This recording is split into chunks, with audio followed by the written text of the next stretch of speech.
It's my life, no fun. Give it to me, give it up. कल्पना करो, तुमने अपनी पूरी जिंदगी की मेहनत, खून पसीना एक करके एक फिल्म दी।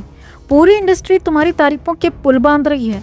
अवार्ड शो वाले खुद फोन करके कहते हैं, ऐश्वर्या जी इस बार बेस्ट एक्ट्रेस का अवार्ड आपको ही मिल रहा है, बस रेड कारपेट पर आ जाइए और ट्रॉफी उठा लीजिए। तुम खुशी से झूम उठती हो, ड्रेस डिजाइनर को बुलाती हो, लुक फाइनल करती हो, स्पीच तैयार करती हो और ठीक 2 दिन पहले फोन बजता है, सॉरी मैडम प्लान बदल गया। ये कोई फिल्म का सीन नहीं है दोस्तों, ये 2011 की असली बॉलीवुड पॉलिटिक्स की सबसे गंदी और हकीकत वाली कहानी है। आज इस एपिसोड में हम वो राज खोलने वाले हैं जिसने ऐश्वर्या राय जैसे ग्लोबल सुपरस्टार को भी अंदर ही अंदर तोड़ दिया था।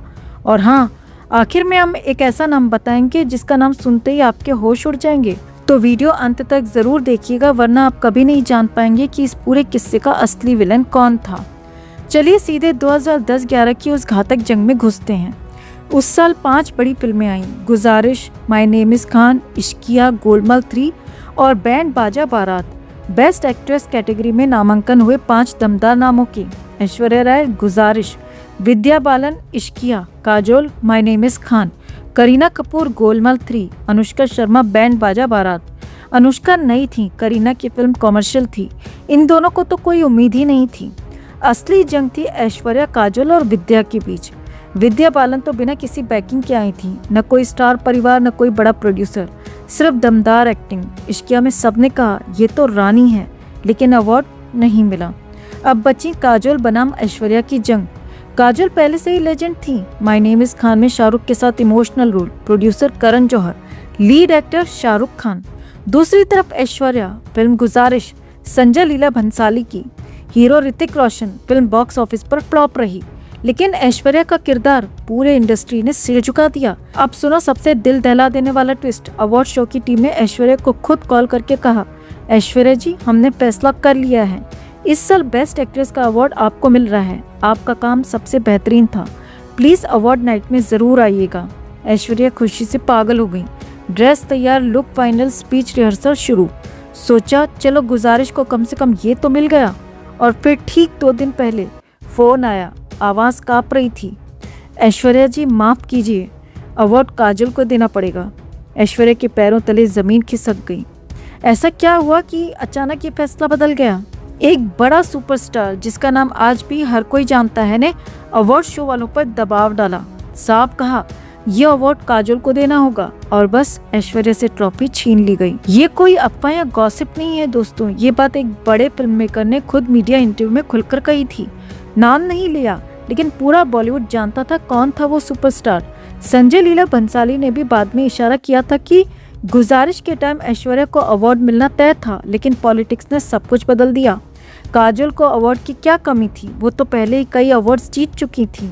फिर भी ऐश्वर्या, जोधा अकबर, धूम 2 की ग्लोबल सफलता के बाद भी उनके साथ ये सलूक। इस एक इंसिडेंट ने साबित कर दिया बॉलीवुड में परफॉर्मेंस नहीं, पावर, पैसा और कनेक्शन अवार्ड दिलवाते हैं।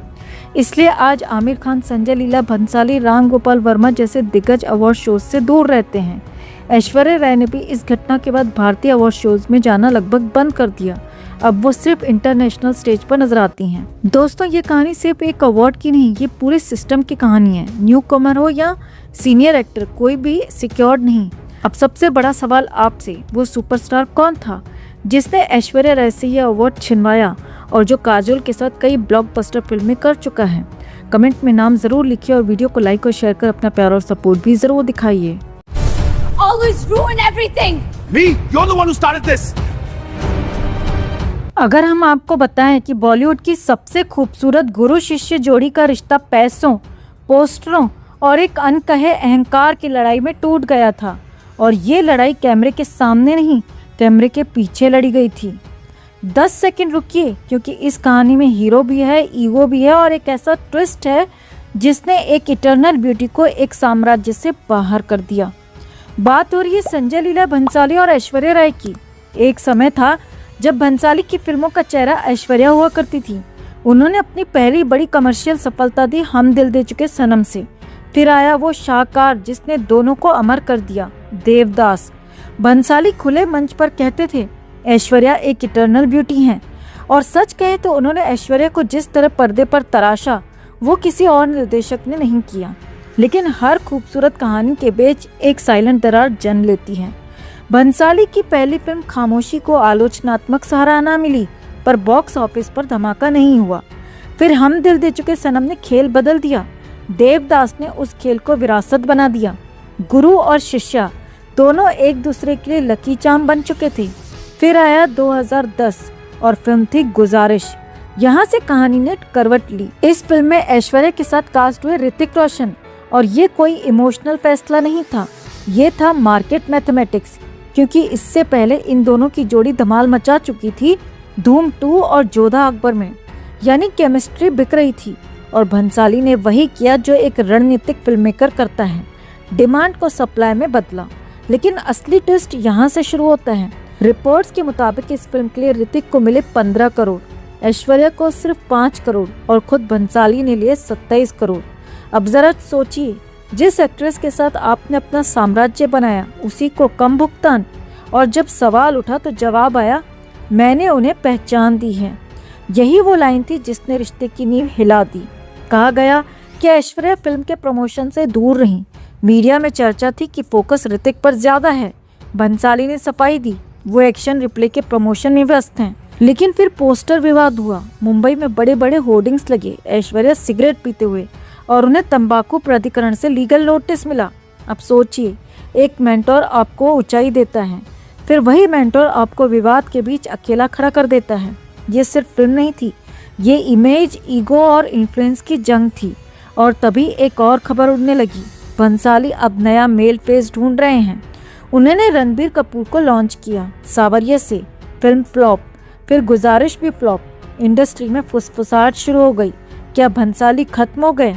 अब कहानी यहाँ से और दिलचस्प होती है। भंसाली को वापसी चाहिए थी, और वापसी के लिए चाहिए था भरोसा, वो भरोसा जो कभी ऐश्वर्या ने दिया था। दोनों के बीच बातचीत शुरू हुई। प्रोजेक्ट था गोलियों की रासलीला रामलीला। कहानी ऐश्वर्या को पसंद आई, कॉन्सेप्ट दमदार था, लेकिन जब बात हीरो की आई, भंसाली चाहते थे कि हम दिल दे चुके सनम वाली जोड़ी दोहराई जाए, यानी सलमान खान। और यही वो मोड़ था जहां ऐश्वर्या ने विनम्रता से इनकार कर दिया। उन्होंने प्रोजेक्ट सुना, सराहा, पर ना कह दिया। यहीं से गुरु शिष्या का अध्याय बंद हो गया। भंसाली ने वही फिल्म बनाई रणवीर सिंह और दीपिका पादुकोण के साथ, फिल्म सुपरहिट, और भंसाली को मिल गई नई न्यूज़। फिर एक के बाद एक फिल्में दीपिका के साथ, और आज उनकी नई पसंद है आलिया भट्ट, जिनके साथ उन्होंने बनाई गंगूबाई काठियावाड़ी, और अब आने वाली है लव एंड वॉर। तो क्या ये सब सिर्फ संयोग था, यह एक रणनीतिक दूरी? सवाल ये नहीं है कि किसकी गलती थी, सवाल ये है कि क्या मेंटोरशिप में गिव एंड टेक का हिसाब रखना चाहिए।